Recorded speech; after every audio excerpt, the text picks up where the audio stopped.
very good afternoon to you. Welcome to TV47 Live at 1. My name is Peter Kamau. Let's get you up to speed with what is happening right now. Makueni Governor Mutula Kilonzo Jr. has ordered the immediate removal of the remaining 108 camels grazing on University of Nairobi land in Kibwezi. Speaking during the graduation of 900 trainees from vocational training centers across Makueni County, Mutula said the livestock must leave immediately to avert conflict and competition over resources with locals, insisting that due process and respect for community leadership must be observed. There is no way that camels can be more important than human beings. Na uwezi kusimama in a public podium utuulize tutadu nini. You can't kill innocent Kenyans and then claim that your camels are more important than human beings.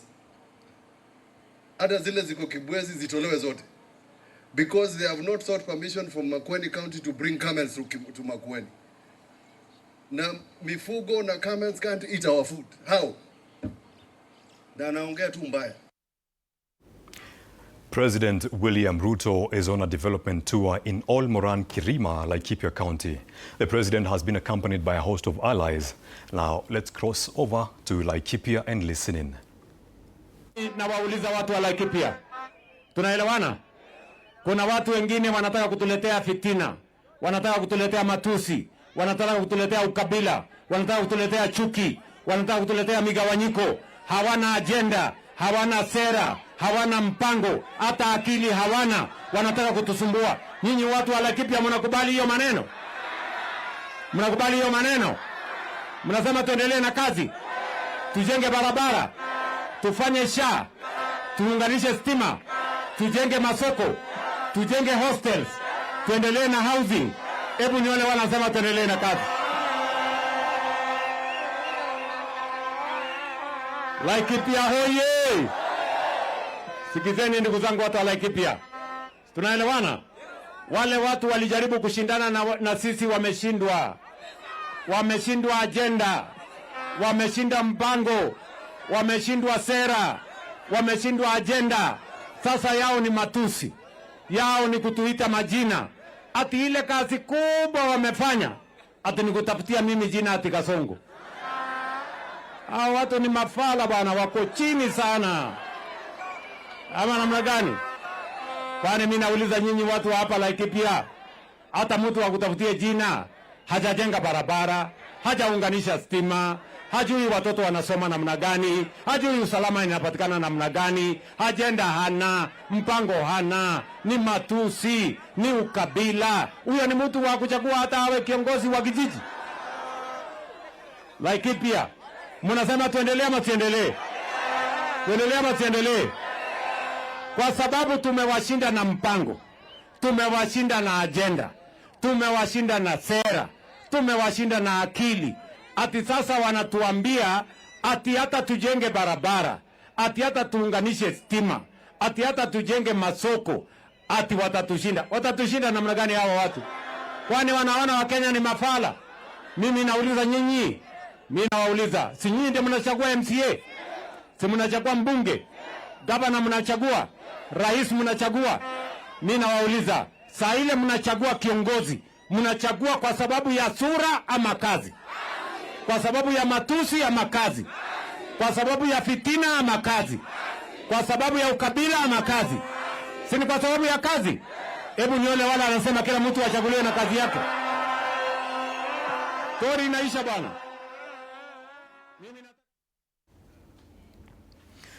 10 people have been confirmed dead after a mine collapsed in Romus area, Pokot North, in West Pokot County. Rescue operations are still ongoing amid fears that more people could be trapped beneath the debris. County Commissioner David Saruni says police officers, Red Cross personnel and county disaster teams are at the scene assisting with rescue efforts. West Pokot Governor Simon Kachapin has blamed illegal gold miners engaging in mining activities.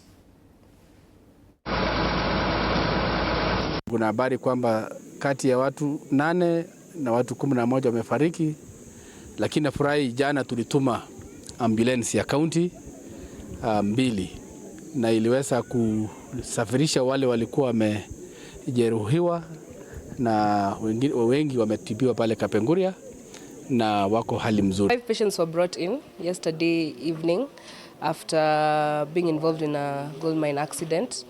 4 men and one female patient. 2 of them had severe crash injuries and had to have emergency surgeries, including amputations and toileting of the wounds. Voting is currently underway at different polling stations within Olkalou constituency for the UDA party nominations that has attracted 10 candidates. While the process has been running smoothly, low turnout was experienced across different stations.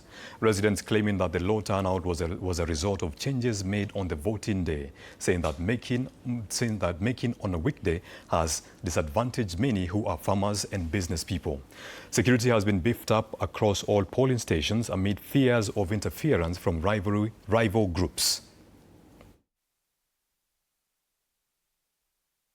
Karao, watu leo hawakutokea vizuri juu walikuwa confused.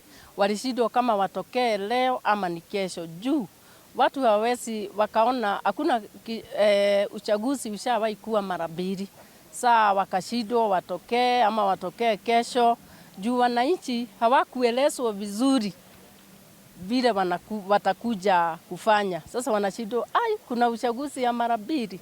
Lakini kuna jambo la muhimu nimeona tangu nianze kuzunguka kuona ya kwamba turnout iko bado chini, na kile tunaomba wafuasi wetu waweze kujitokeza kwa nguvu ndio tuweze kuamua nani atachukua tikiti ya UDA. Jambo ambalo ningependa kuwauliza ambao bado wako nyumbani, watu wameendelea kupiga kura, mimi mwenyewe nimepiga kura. Kwa hivyo watu wajitokeze kwa wingi ndipo tuweze kuhakikisha hii jambo ambalo tuko nalo siku ya leo imeweza kuwa ya kufaa zaidi. Kwa hivyo tunaendelea vizuri, watu wanakuja wanapiga kura na sijasikia malalamishi yote kutoka pale popote. Kirinyaga Governor Anne Waiguru has criticized opposition leaders from the Mount Kenya region, accusing them of raising sensitive leadership issues for political gain. She further stated that the exit of Irungu Kang'ata from the UDA party will not weaken the party's influence in the Mount Kenya region, but instead marks a fresh beginning for strengthening the ruling party. She further pledged to continue supporting the government of William Ruto to ensure the development agenda in Kirinyaga County and the wider Mount Kenya region is fully implemented. Karibia na wanafunzi. Nyangate mheshimiwa. Sasa mnataka muende upinzani. Na mimi nataka niwaambie asubuhi na mapema. Asubuhi na mapema. Ama jua ikiwa hapa ya saa 6. Hakuna mahali William Samoei Ruto anaenda. Let me tell you the truth. Najua mtaki kuambiwa lakini let me tell you the truth. Wacha niwaambie ukweli. So it's your choice to decide. Nyinyi ndio mtadecide whether you'll be in government or you will be out. Kama mtakuwa ndani ama mtakuwa nje. Lakini ati kumtoa. Mimi nitawaambia hata jana. Nyinyi hao wenye mnafuata wale ambao wako na runinga. Mmoja wao amesema ati sasa nimefanya rally 5, mmeanza kunichocha ati nisimame kiti ya president. Mwenyewe anasema na nyinyi ndio mko hapa. Ati tumeenda kwenda wapi?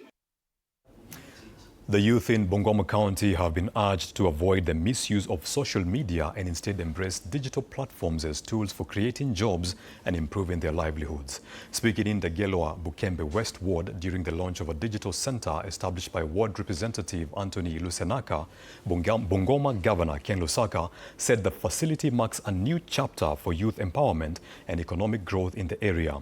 He added that the government must fulfill its pledge to establish digital centers in every ward and ensure they are equipped with adequate computers.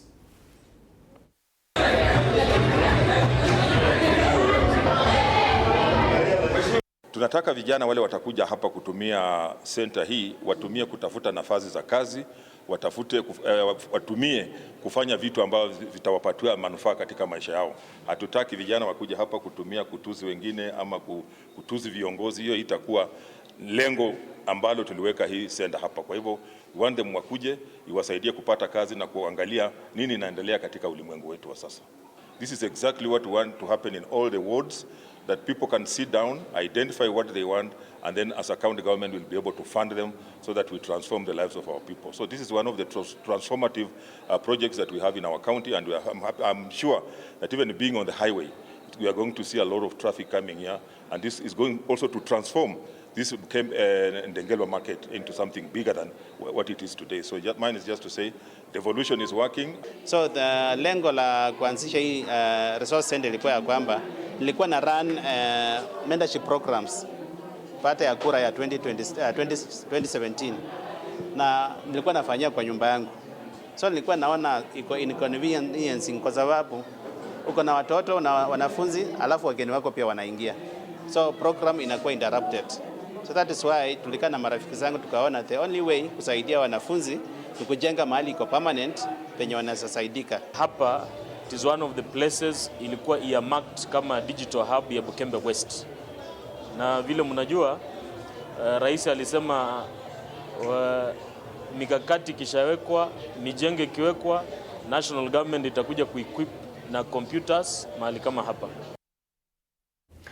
The National Construction Authority has convened more than 170 young contractors from Nyanza and Western Kenya in Kisumu as part of a drive to strengthen youth participation in the construction sector.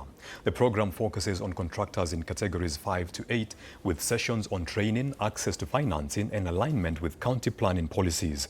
Officials highlighted the need for affordable credit and compliance with upcoming housing projects.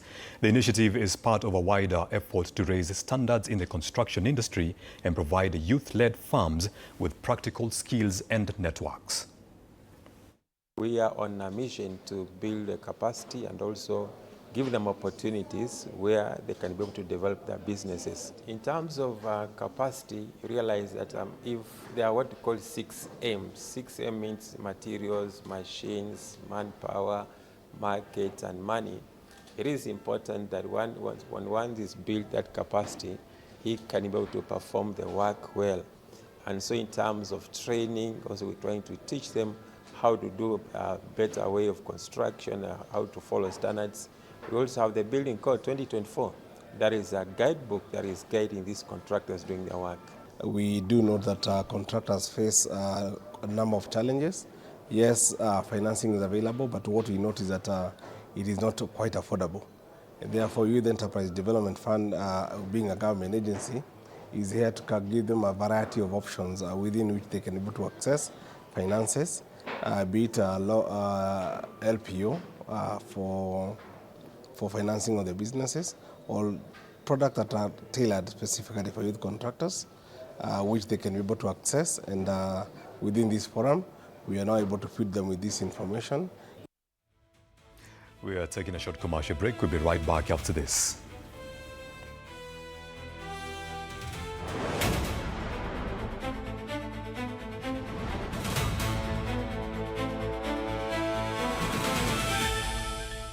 Sundays at 8:30 p.m. Good morning. You have my rent? Leo jioni kama tutakuwa tumelipa rent, nauza hii simu yako. Hamna pesa. I need 3 G's to make my nails today. Sasa hivi natuhusu aje? Can I order now? Do you ship? Can I get blinking ones? Mimi nilikuwa na trade. Nimewekelea kitele yangu. Kitele yangu na trade. Ikakunywa maji. Oh my God. He left me. Nitumie ni line. Uko nje kuna wifi. Why? Hi-Fi? Wait, so what do we call this dish again? I have no idea. The cucumbers are there specifically for my beauty routine. Tamulini kero umeka kwa beauty product. Na ameenda. Tunafaa tukuwe na logo yetu. Like, si ni brand already. We won't entertain divas. No. I'm not dealing with a man child. Amazing. Nishapenda hii energy. Sundays at 8:30 p.m. on TV47. Saturday at 8:30 p.m. My father used to tell me that our hotel is the home for travelers. I guess I forgot that. Recently, it's been more of a mirror of my own ambition. We might fail. We will probably fail, but not for a lack of trying. So for the last time, and the first time, welcome to Connect In, the best experience in Eastern Central Africa and its environment. Saturday at 8:30 p.m. on TV47. Wednesdays at 8:30 p.m. This is a very serious place. I see that. Surely. Hey, Nyumba. This is the place. Just for a few days. Rule number 2.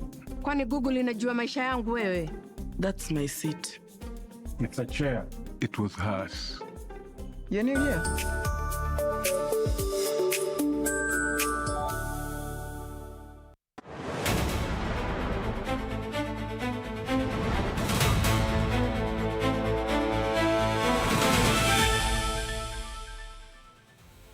Welcome back. You're watching TV47 live at 1. My name is Peter Kamau. Communities living along Kenya's Indian Ocean coastline have raised concerns over what they describe as their exclusion from research activities and environmental programs, accusing some organizations and researchers of benefiting from marine resources without fully involving local residents. Speaking during the annual Environmental Media Dialogue, which brought together journalists, communities and other stakeholders on environmental conservation, residents defended their efforts in protecting marine ecosystems while calling on the government and relevant partners to ensure their conservation initiatives yield tangible benefits for local communities. The forum also exposed major information gaps surrounding marine affairs, with participants calling for increased media attention on ocean activities and marine environmental safety to guarantee the sustainability of ocean resources and the well-being of coastal communities.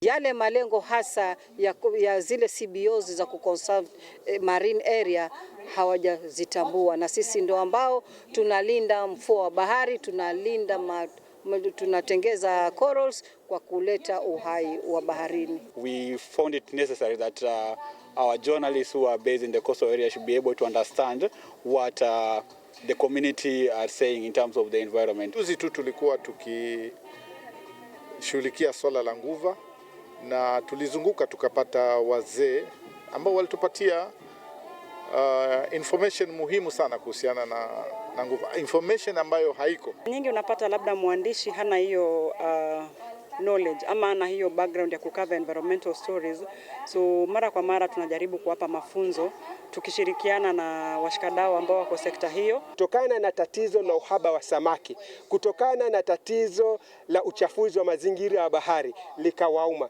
kwa sababu 90% ya wakazi wa Kuruitu Shariani ni wavuvi ambao wanategemea rasilimali ya bahari. As a stakeholder in the blue economy sector, what are we doing and what are we actually contributing to help create thriving enterprises that actually reduce suppressing of ocean resources? More than 200 residents of Tana River County affected by wildlife attacks have received compensation amounting to over 170 million shillings from the government's wildlife department. Speaking in Hola, Wildlife Conservation Secretary Dr. John Chumo said the payments cover families who lost loved ones, those injured, and farmers whose crops and property were destroyed in human-wildlife conflicts. He noted the move is part of efforts to ease the burden on victims and ensure timely support. Tana River Senator Danson Mungatana called for a digital system to process compensation claims, saying it would speed up payments and reduce bureaucracy. He also urged the adoption of a joint policy across housing wildlife reserves to ensure residents benefit directly from natural resources. We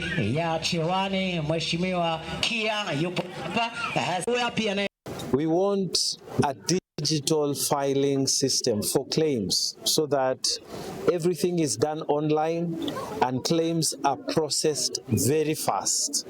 We are happy to hear that they have started pilot on 6 counties. We want this to be rolled out very quickly to Tana River County and the rest of the nation.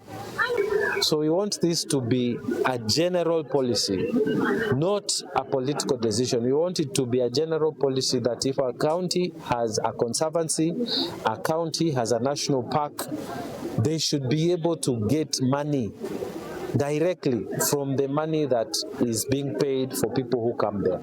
We have compensated 225 people who for the last 10 or even over 10 years, they have been waiting for this. We are saying that we are giving them about 172 million. That means there are people who lost their beloved ones, the others who lost their crops, the others who were injured. And that is why we are here today. I want to call upon those who have benefited from this, who have been given this money today, that they go back home, make sure that they actually put the money into use for purposes of their families.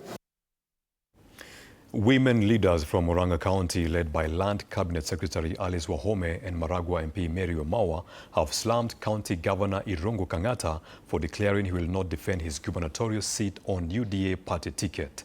Speaking during a funds drive in Maragua constituency for squatter families, during which President Ruto donated 5 million shillings, the leaders said they will campaign against the governor in next year's polls to send him home. Kamau further alleged the governor has failed ECD teachers in the county.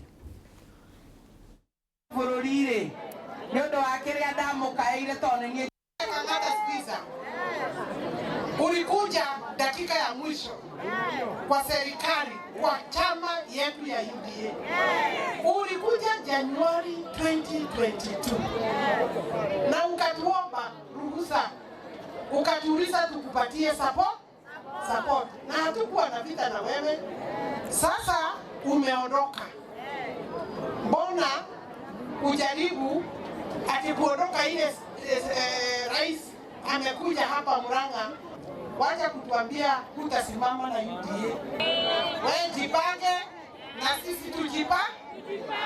Tunaweza toa gavana wa miaka hiyo ingine 5. Tuko na uwezo, tuko na watu, tuko na watu. Arabu, acha kutuletea maneno ya UDA. Wewe na chama unaenda nayo, ongea na wananchi ile kazi umefanya. Kang'ata wacha kuwapiana ati wengine hawafanyi. Wewe mpaka walimu wa nasare unawalipa pesa kama ya watu ya house girl. Tension gripped the Siagini area in Mwea, Kirinyaga County after angry residents and friends of 30-year-old Martin Kara dramatically halted his burial while demanding justice over his alleged killing linked to a local bishop. In an emotional protest, mourners carried Kara's casket for nearly 6 kilometers from his family home to Siagini police station, where they abandoned it as a sign of anger and frustration.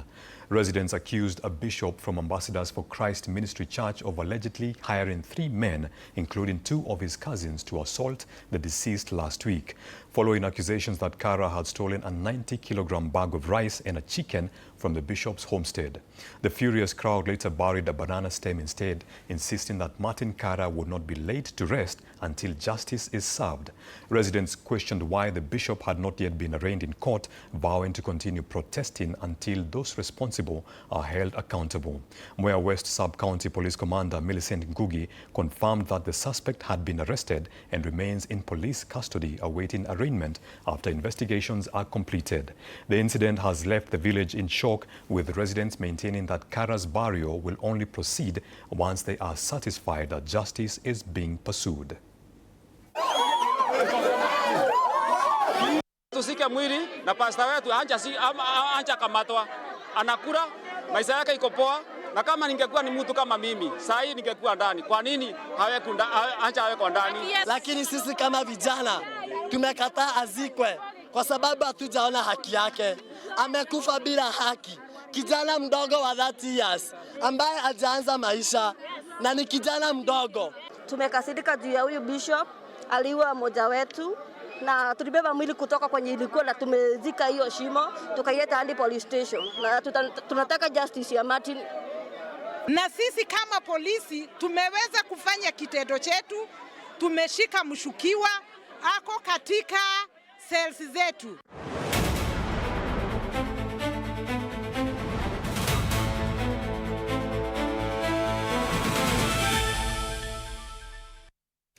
Let's lighten things up with some sports. Aston Villa will face SC Freiburg in the UEFA Europa League final set for May 20th after both sides secured at 8:30 p.m. Good morning. You have my rent? Leo jioni kama tutakuwa tumelipa rent, nauza hii simu yako. Hamna pesa. I need 3 G's to make my nails today. Sasa hivi natuhusu aje? Can I order now? Do you ship? Can I get blinking ones? Mimi nilikuwa na trade. Nimewekelea kitele yangu. Kitele yangu na trade. Ikikunywa maji. Oh my God. He left me. Nitumie ni live. Uko nje kuna wifi. Why? Hi-fi? Wait, so what do we call this dish again? I have no idea. The cucumbers are there specifically for my beauty routine. Tamulini kero umeka kwa beauty product. Na ameenda. Tunafaa tukuwe na logo yetu. Like, si ni brand already. Me, I won't entertain divas. No. I'm not dealing with a man child. Amazing. Nishapenda hii energy. Sundays at 8:30 p.m. on TV47. Saturday at 8:30 p.m. My father used to tell me that our hotel is the home for travelers. I guess I forgot that. Recently, it's been more of a mirror of my own ambition. We might fail. We will probably fail, but not for a lack of trying. So for the last time and the first time,